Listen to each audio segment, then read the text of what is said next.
Buenas noches, qué privilegio volvernos a ver en esta ocasión. Me imagino que usted ha estado siguiendo esta temática del libro de Efesios, la carta a los Efesios. Bueno, hoy básicamente en los minutos que nos restan vamos a amarrar en el capítulo 6 los últimos versículos que quedamos debiendo a partir del capítulo 6, versos 10 al 20 y luego pues lo último que quedaría sería la salutación o la despedida del apóstol Pablo. Pero hoy vamos a estudiar estos versículos y antes quiero permitirme orar y quiero permitirme bendecirlo a usted y que las palabras que vayamos a compartir puedan ser de edificación y también confrontación para su vida. Entonces, si me acompaña en una palabra de oración, estaríamos muy bien todos. Vamos a orar. Padre, quiero darte gracias por la oportunidad de ministrar a tu pueblo, de volver al texto bíblico y dejar que el texto bíblico pueda exponernos de la mejor manera aquellas verdades que alimentan nuestro corazón y nuestras vidas. Gracias por cada hombre, cada mujer, joven, señorita, que ha estado en este proceso alimentándose y permitiéndose ser afectado. Sabemos que la temática virtual es mucho más difícil, algunos no somos tan disciplinados como otros, pero gracias por aquellos que jueves a jueves han logrado sintonizar este espacio y también crecer con la guía y la ayuda del Espíritu Santo. Gracias por tu amor, oro en el poder del Espíritu Santo y en el nombre de Jesús. Amén. El código militar de la iglesia es lo que alguien sugiere como un buen tema, mientras que el editor de Reina Valera del 60 pone allá arriba un título que es la armadura de Dios. Nos ha parecido a nosotros mejor, tal vez un poquito más atinado, ver estos versículos como un código, pero un código militar y un código militar de o para la iglesia, como usted lo prefiera. Voy a permitirme leer estos versos que ya de por sí nos calientan y nos ayudan a entrar en materia. Dice el apóstol Pablo: por lo demás, hermanos míos, fortaleceos en el Señor y en el poder de su fuerza. Vestidos de toda la armadura de Dios para que podáis estar firmes contra las acechanzas del diablo. Porque no tenemos lucha contra sangre y carne, sino contra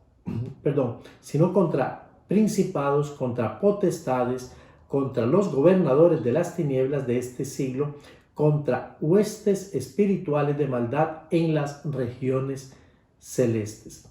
Por tanto, dice el versículo 13, tomad toda la armadura de Dios para que podáis resistir en el día malo, y habiendo acabado todo, estar firmes. Estad pues firmes, ceñidos vuestros lomos con la verdad y vestidos con la coraza de justicia. Y calzaos los pies con el apresto del evangelio de la paz. Sobre todo, tomad el escudo de la fe, con que podáis apagar todos los dardos de fuego del maligno. El verso 17 dice: y tomad el yelmo de la salvación y la espada del Espíritu, que es la palabra de Dios, orando en todo tiempo, con toda oración y súplica en el Espíritu, y velando en ello con toda perseverancia y súplica por todos los santos, y por mí, a fin de que al abrir mi boca me sea dada palabra para dar a conocer con denuedo el misterio del Evangelio, por lo cual soy embajador en cadena, que con denuedo hable de él como debo de hablar. Pablo va a confrontar finalmente, y es muy interesante porque Pablo viene hablando en un tema que pareciera que no tiene mucho que ver. Viene dando una serie de instrucciones a las casadas, a los esposos, a los hijos, de todo lo que tiene que ver la familiaridad, pero también la unidad. Y recordemos que la célula básica de la sociedad es la familia, y por ende también es la que fortalece a la iglesia. Lo que Pablo quiere decirnos a nosotros es que debemos estar unidos, pero también preparados. Y vamos a ir analizando entonces cada uno de los conceptos. Primero, Pablo nos va a hablar de una batalla. O sea, este texto o estos versos se encuentran dentro de un contexto que sugiere una batalla campal, o sea, una guerra, una pelea, pero una pelea a gran escala. ¿Entre quiénes? ¿Quiénes son los contrincantes de esta pelea? Bueno, básicamente la iglesia de Jesucristo, todos aquellos que hemos tenido la oportunidad de nacer de nuevo, entiéndase, de reconocer nuestra condición de pecadores, o sea, de reconocer que somos chismosos, murmuradores, viciosos, que somos malas personas. Estoy hablando todo esto sin Cristo, pero cuando llegamos a los pies de Cristo, Cristo ha hecho suya toda esta situación de maldad, de pecado, y en la cruz del Calvario Él nos ha perdonado. Eso nos permite a nosotros o nos confiere el derecho de ser hijos de Dios y por supuesto ahora un nuevo pueblo. Recuerda que lo vimos en los estudios anteriores. Ya no hay gentiles, no hay judíos, ahora somos un solo pueblo, una nueva humanidad en Cristo Jesús. Esa nueva humanidad se conoce como la iglesia. Entonces, la iglesia sería un contrincante. ¿Quién es el otro contrincante? El reino de las tinieblas. Y entre ambos va a haber una lucha absoluta y completamente campal, como lo hemos definido. Pablo nos da instrucciones y nos va a dar una serie de instrucciones que nosotros conceptualizamos como militares. Por alguna razón, muy bien intencionado lo hace. Él va a comenzar dándonos una serie de reglas y la pregunta es ¿para quiénes o a quiénes Pablo les está dando estas reglas? Bueno, en principio tengo que decir que las reglas son para los cristianos que están peleando esta batalla. Es interesante, mire lo que dije, para cristianos que están peleando esta batalla. Obviamente estas reglas no serán para los no cristianos, ellos no están en la batalla. La batalla no es contra ellos. El reino de las tinieblas está acosando, atacando, empujando a la iglesia de Jesucristo. Pero dentro de esta característica de iglesia es interesante que el enemigo está dando con fuerza, con ímpetu sobre la iglesia activa. Entiéndase, aquellos creyentes que se encuentren sumidos, que se encuentren en el campo de batalla literal y de verdad peleando esta batalla. ¿Qué dimensiones tiene esta guerra? Bueno, esta guerra no es una guerra pequeña, es una guerra que podríamos decir una guerra mundial. ¿Por qué? Porque afecta el mundo, todo el mundo en el que existan cristianos. Y hoy, gracias a Dios, podemos decir que hay cristianos alrededor del mundo. O sea, la iglesia está presente, aun cuando la iglesia no esté cumpliendo su propósito como debería estarlo haciendo, pero existe, presencialmente existe. Y la otra pregunta es, ¿quién inicia esta guerra? ¿Quién es el que está buscando bronca? Porque siempre hay alguien que provoca. Bueno, el que provoca, el que inicia esta batalla es Satanás. Él es el provocador. Él quiere de todas maneras entorpecer, distraernos, desenfocarnos del plan o del propósito original por el cual y para el cual existe la iglesia. La iglesia existe para adorar. Pero entre tanto haya falta o ausencia de adoradores, la iglesia tiene que buscar adoradores. Esto es compartir, extender el reino de Dios. Y el enemigo va a estar provocando y estorbando para que este propósito no se cumpla, con ataques externos y ataques internos a la familia o a la iglesia de Dios. Pablo nos va a instruir sobre la naturaleza de esta batalla, porque tiene una naturaleza, y también o de esta guerra, y las estrategias que nosotros debemos de tomar. En toda batalla tiene que haber una estrategia a seguir. De lo contrario, entonces nosotros seríamos vencidos muy fácilmente. Por eso las grandes batallas o guerras mundiales se han ganado porque existen grandes estrategas que pueden dirigir a los ejércitos hacia el cometido final. Pablo dice, primero, dice en el verso 10, por lo demás, hermanos míos, fortaleceos en el Señor y en el poder de su fuerza.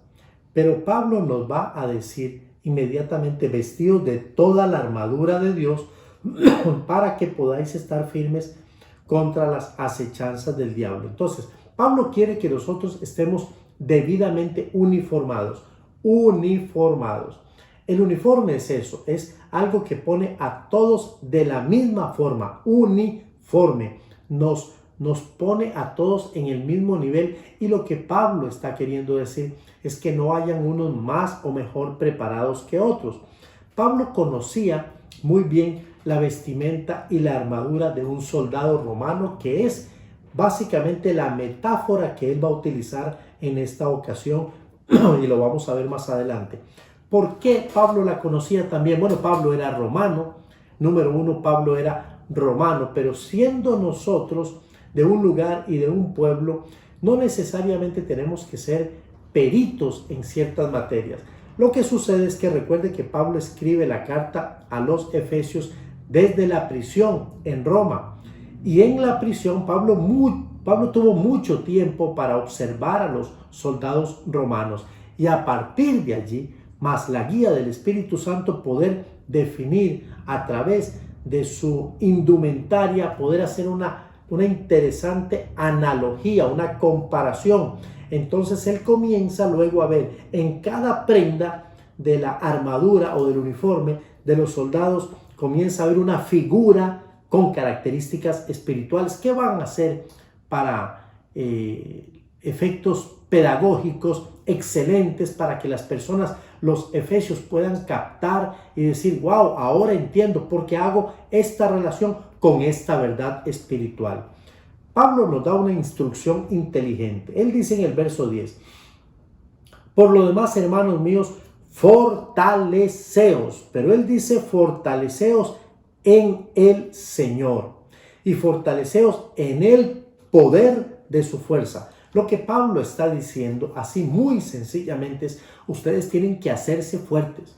Sí, nosotros le decimos a los niños, cuando los niños caen, cuando los niños tienen algún accidente: levántese, sea fuerte, usted es valiente. Lo que le estamos diciendo es: empodérese de sus condiciones naturales, de lo que usted tiene. Algunos de nosotros tenemos fortalezas y también tenemos debilidades.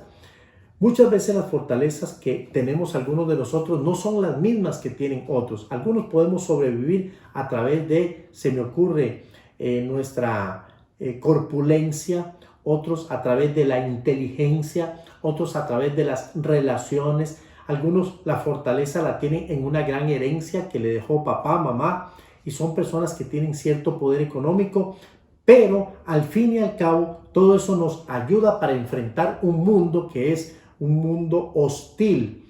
Pablo, sabiendo que ya la iglesia de por sí entra en esta situación de batalla, de antagonismo, de guerra, entonces Pablo dice: háganse fuertes ustedes, no se achicopalen, no se minimicen, háganse fuertes. Pero de una vez instruye y dice cómo, en qué o en quién.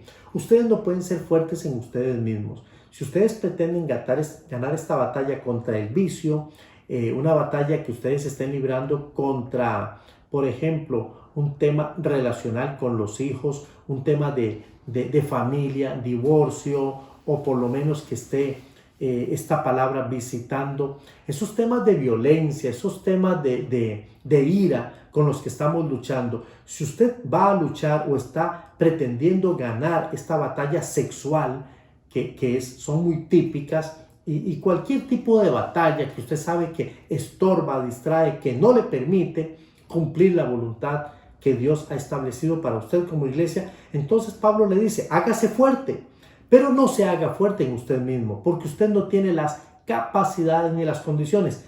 Hágase fuerte en el Señor y hágase fuerte en el poder de la fuerza que tiene el Señor, o sea, Jesucristo.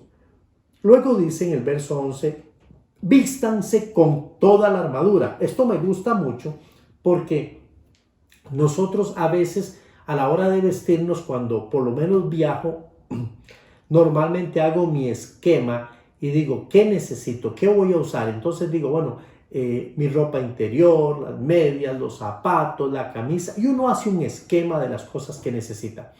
Vamos a pensar que no es un viaje, sino que es un paseo. ¿Qué necesito llevar? Hacemos una lista. Bueno, necesito llevar los zapatos de jugar fútbol, la bola, la pantaloneta, la comida, muy importante. Hay que llevar un radio para... Y cuando nosotros hacemos este plan, entonces estamos más o menos simulando lo que el apóstol nos trata de decir.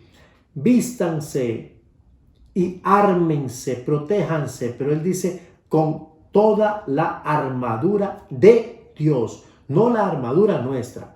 Cuando David peleaba o iba a pelear contra Goliat, le prestaron la armadura del rey Saúl. Y cuando él se puso la armadura del rey Saúl e intentó caminar, él se dio cuenta que no le sería posible luchar con esa armadura, porque la armadura tiene el propósito de cubrirnos, pero una armadura que sea acorde a nosotros, que sea afín a nosotros. Y la armadura del rey David obviamente era mucho más grande.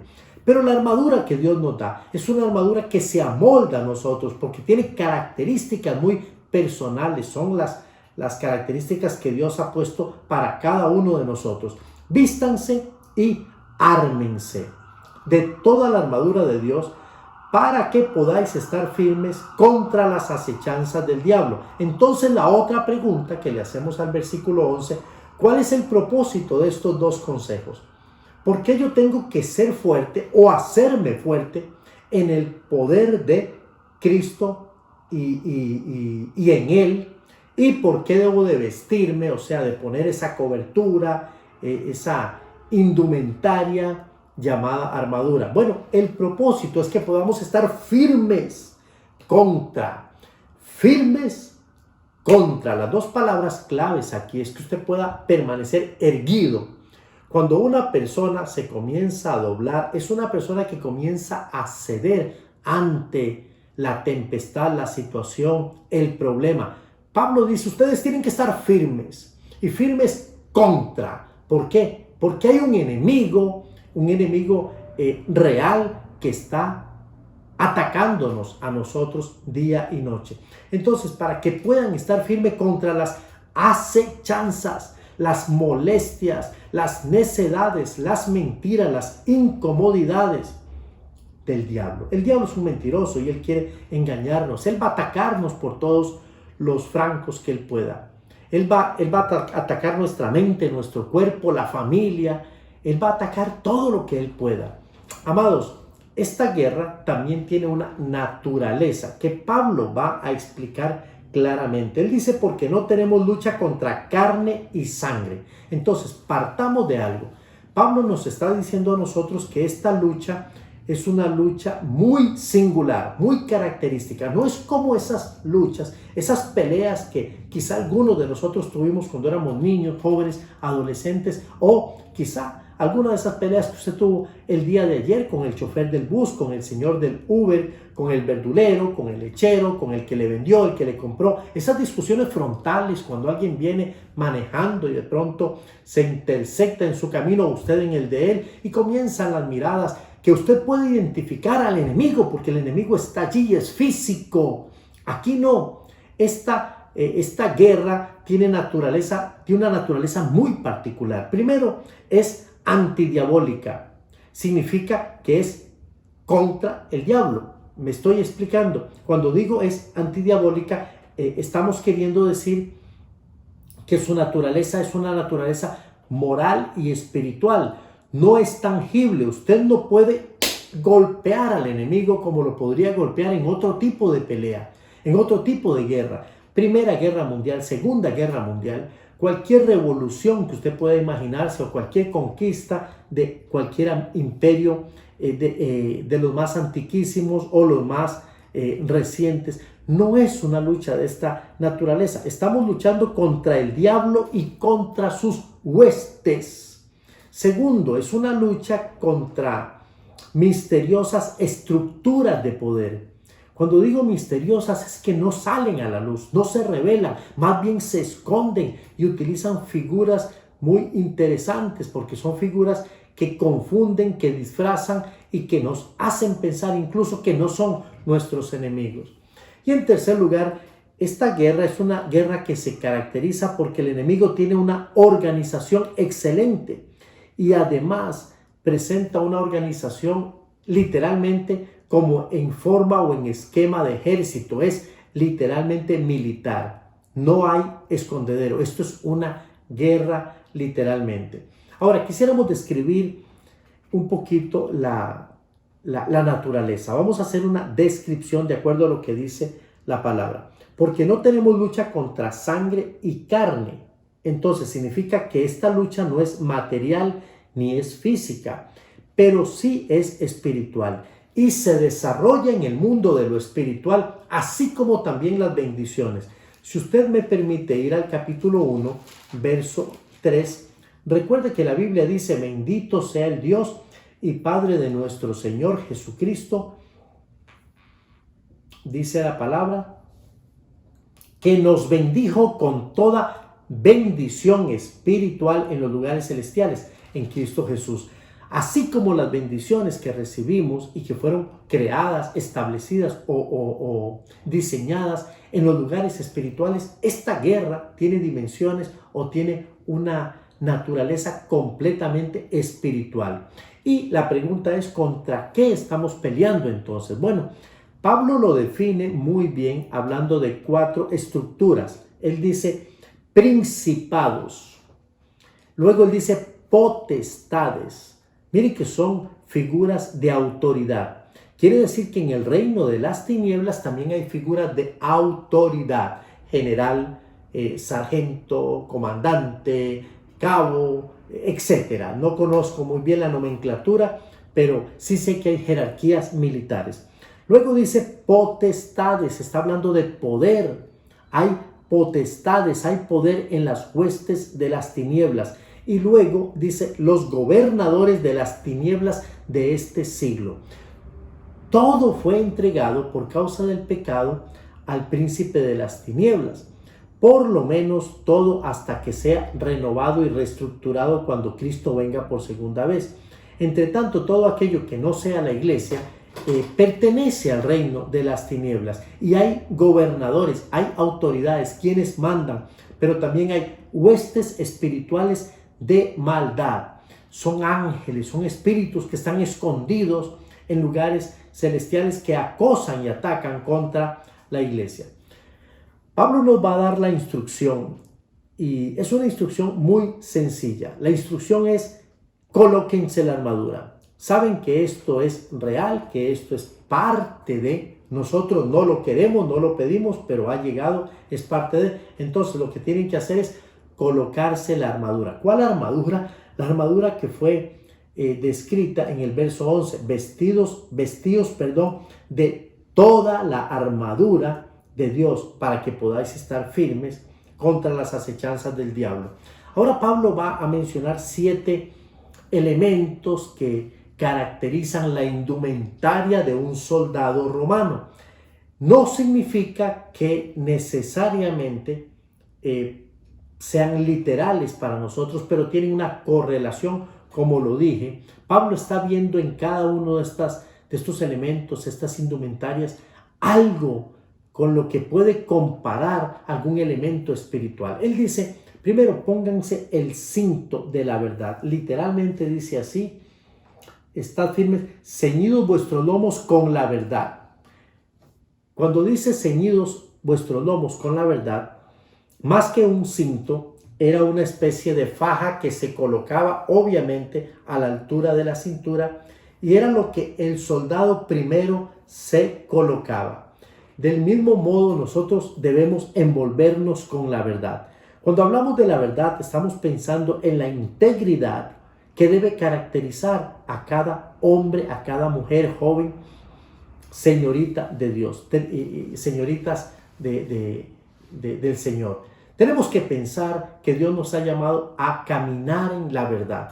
Cuando nosotros comenzamos a mentir, cuando comenzamos a distorsionar esa virtud tan preciosa que se llama la verdad, comenzamos a enredarnos con una serie de cuestiones del mundo y terminamos desmeritando aquel que es la verdad. También aquí el apóstol quiere señalar o indicarnos cuando dice ceñidos los lomos con la verdad. Recordemos que Cristo es la verdad. Cuando en algún momento le preguntaron, muéstranos al Padre y nos basta, Él dijo, yo soy el camino, la verdad y la vida. Entonces, Jesús se autodenomina la verdad y Él es la verdad absoluta. Lo que está diciendo el apóstol es que nosotros tenemos que colocarnos, vestirnos con la verdad. Cristo tiene que ser nuestra primera vestimenta porque Él es nuestra verdad. Luego Él dice, la coraza de justicia. Cuando pensamos en la coraza tenemos que pensar en esta área. Básicamente es la parte pectoral. Coraza viene de la palabra corazón. Mire que comparte la raíz coraza, de corazón. Y es lo que protege básicamente el área del corazón y el pecho del soldado. Recuerden que el corazón, el pecho y esta área es donde se encuentran los órganos vitales. Por eso el apóstol dice con la coraza de justicia. El enemigo nos ataca allí porque el enemigo quiere aniquilarnos. Él quiere acusar nuestras conciencias por todas aquellas fallas y pecados que nosotros tenemos. Él quiere corroer y afectar nuestros corazones, dañarlos por completo. A veces en el corazón se anida la falta de perdón, la tristeza, la amargura. Son cosas con las que vivimos algunos por mucho tiempo y nosotros mismos no nos perdonamos. Vivimos acusándonos. Entonces, por favor, pónganse la coraza, cúbranse con la coraza de justicia. ¿Y quién es el que nos justifica? Cristo es el que nos justifica. Debemos recordar que Jesús es nuestra justicia. Somos salvos por gracia. No somos salvos por nuestras obras, las cosas que hemos hecho, sino por la fe que hemos puesto en aquel que ya nos justificó, nos hizo justos. A la vez es importante el concepto para no darle lugar al acusador. ¿Y cómo lo hacemos nosotros? Confesando nuestros pecados. Nos adelantamos antes de que el acusador venga con sus mentiras y de esa forma podemos vivir con una conciencia limpia.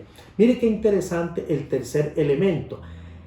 El apóstol había observado muy bien a los soldados romanos y sabía que ellos usaban un calzado de cuero, un cuero grueso en la parte de abajo, que era lo que los protegía de todo lo que pisaban, una plantilla gruesa, pero también una especie como de cueros que los amarraban alrededor del pie.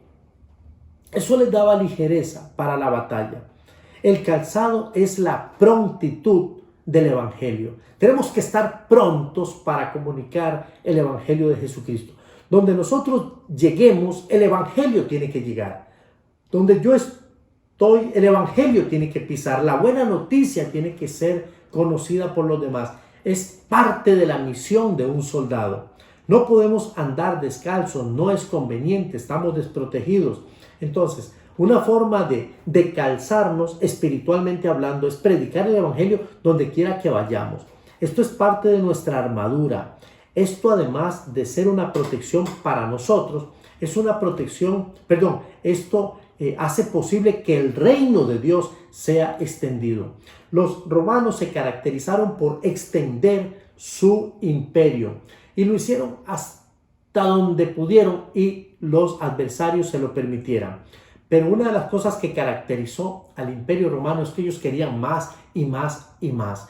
Pablo, fundamentándose en lo que él conocía y veía, nos dice, y pónganse, colóquense el calzado del Evangelio, extiendan este mensaje y esta verdad. Pero también no olviden el escudo de la fe. Fe es la certeza de lo que se espera, la convicción de lo que no se ve. Fe es creerle a Dios. No es solamente creer que Dios puede ayudarle a usted. No es decir, sí, Dios puede ayudarme a dejar este vicio. Dios puede. Dios puede sanarme. Sí, Dios puede sanarlo. Dios puede darme una casa. Sí, Dios puede darle una casa. Dios puede permitir que mis hijos sean profesionales. Sí, Dios puede hacerlo. La pregunta es, ¿lo hará Dios? Y cuando usted dice, Dios lo hará, usted está ejerciendo su fe. El enemigo dispara dardos y lo hace muy continuamente. Cotidianamente él está lanzando dardos y estos dardos son mejor definidos como pensamientos mentirosos que vienen a nuestra mente. No puedo salir de las deudas. Yo no puedo con este vicio. A mí me cuesta demasiado. Mi relación ya es un fracaso.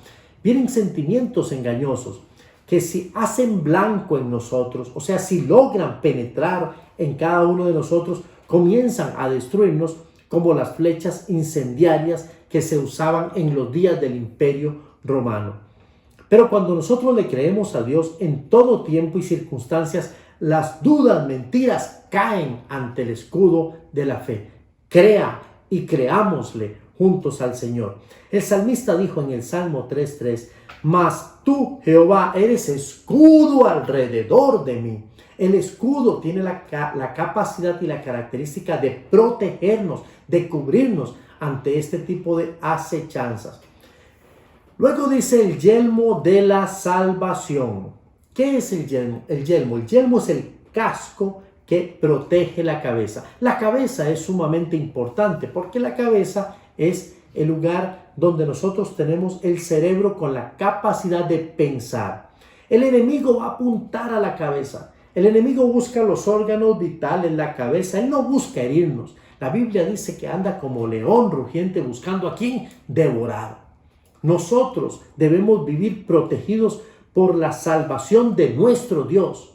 Y recuerde, nunca debemos estar sin la cobertura sobre nuestra cabeza. Y algo interesante es que esta cobertura significa vivir protegidos bajo la autoridad de Cristo y tener la mente de Cristo, porque Cristo es la cabeza de la iglesia. Pablo dice, no os conforméis a este siglo, sino que transformados por medio de la renovación de vuestro entendimiento. Tengan la mente de Cristo. Efesios 4:13 nos recuerda lo que dice el Señor, hasta que todos lleguemos a la unidad de la fe y del conocimiento del Hijo de Dios, a un varón perfecto, a la estatura de la plenitud de Cristo. Lo que Pablo está diciendo es, tienen que proteger y cuidar su cabeza. ¿Cómo lo van a hacer? Con el escudo, con el casco de la salvación, que por supuesto es esa doctrina que nosotros tenemos, esa enseñanza y hemos recibido de parte de Dios a través del Espíritu Santo, que Cristo es la cabeza de la iglesia. Finalmente, la espada del Espíritu. ¿Para qué sirve la espada? La espada es el arma del ataque, o el arma de ataque, disculpen. Y como bien lo define el texto, tomad el yelmo de la salvación y la espada del Espíritu, que es la palabra de Dios. Entonces, la espada es la palabra de Dios y es, por supuesto, poderosa para poder penetrar, como dice el texto. Es la palabra de Dios creída en el corazón. No es la palabra de Dios presentada como un amuleto, presentada como si fuera una pata de conejo con la que yo me defiendo. No, es la palabra creída, asimilada, estudiada, procesada y vivida y proclamada con la unción del Espíritu Santo. Ningún enemigo puede resistir a una palabra puesta en acción. A través de los años, los grandes predicadores, los hombres de Dios, se permitieron, bajo la unción del Espíritu Santo, decir la Biblia dice, y cuando nosotros decimos y le probamos al enemigo que la Biblia dice y lo creemos, el enemigo retrocede. Ningún enemigo puede resistir a la palabra de Dios. Segunda de Timoteo 3:16 nos dice de la siguiente manera. Permítanme buscarlo y leerlo para ustedes.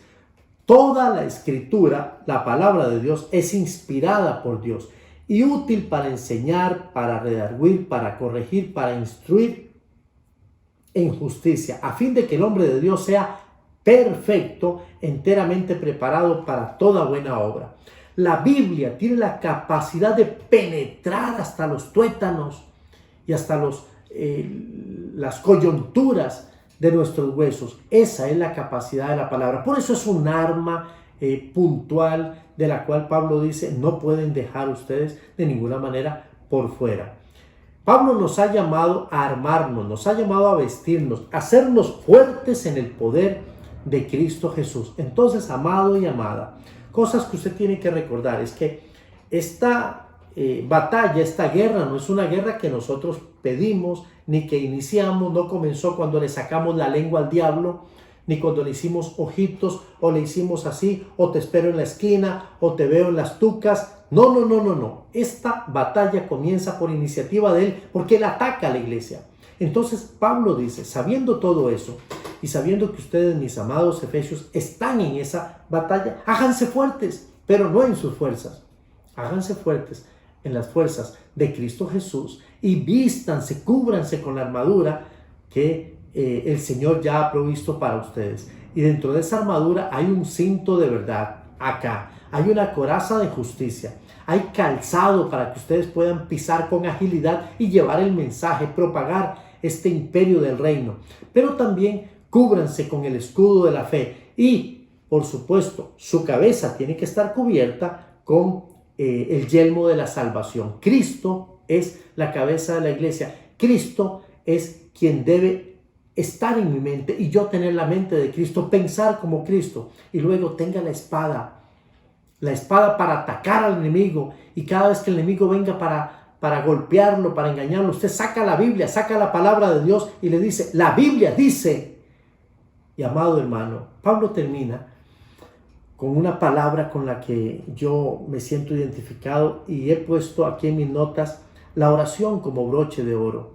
Todo lo que hemos dicho es importante, pero orar es sumamente grandioso. Pablo dice que debemos orar en todo tiempo. Entonces yo le hago la pregunta al texto, y le hago la pregunta al apóstol Pablo, y le hago la pregunta a Dios. Dios, ¿cuándo debemos orar? Él va a responder a través del apóstol Pablo y de la carta a los Efesios, en todo tiempo. En la mañana, por supuesto. Al mediodía, claro que sí. En la tarde, al anochecer. Y si me despierto en la madrugada, en todo tiempo.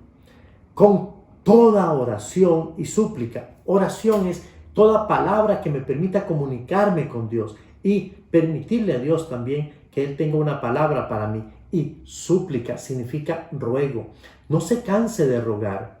No podemos cansarnos de rogar por las cosas más sencillas ni por las más trascendentes. Y dice el texto, en el Espíritu. Esto es muy importante porque el Espíritu Santo, según nos dice Romanos capítulo 8, verso 26, de igual manera el Espíritu nos ayuda en nuestra debilidad, porque no hemos de pedir como conviene. Pues ¿qué hemos de pedir como conviene? No lo sabemos, pero el Espíritu mismo intercede, se coloca entre nuestra necesidad y el Padre con gemidos indecibles. Intercede por nosotros con gemidos. Él se presenta delante de Dios y muchas veces le dice a su Padre, le dice a Dios, no les des lo que te piden, porque lo que te piden no es lo que necesitan, lo que ellos necesitan, y Él estructura esa oración y se la presenta al Padre. Hermoso, hermoso texto, y termina diciendo, y velando en ellos con toda perseverancia y súplica por los santos. Finalmente Pablo dice, y oren también por mí, que es como yo me quiero despedir de ustedes. Por favor también, amados y amadas, oren por su servidor que han podido escuchar a lo largo de estos días, para que el Señor nos dé de la misma manera ese denuedo para poder encontrar la sabiduría y poder compartir con ustedes el misterio del Evangelio. Pablo dijo, por el cual soy embajador en cadena, que con denuedo hable de él como debo de hablar. Es nuestra oración también y la petición que les hacemos, que Dios nos permita ser embajadores que hablen con denuedo lo que debemos de hablar. Déjeme orar y lo bendigo. Permítame.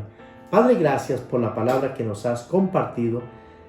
Gracias porque ya estamos en medio de esta batalla, esta guerra, pero tú eres nuestra fortaleza. Nos hacemos fuertes en ti, nos fortalecemos y vestimos con toda la armadura que tú nos has prestado. Permite que sobre todas las cosas podamos orar en todo tiempo, orar con toda oración y en el Espíritu, como lo hacemos en esta noche, y bendecimos al pueblo que hoy ha compartido este tiempo con nosotros. Sea para ti la honra y la gloria. Oro en el poder del Espíritu Santo y en el nombre de Cristo Jesús.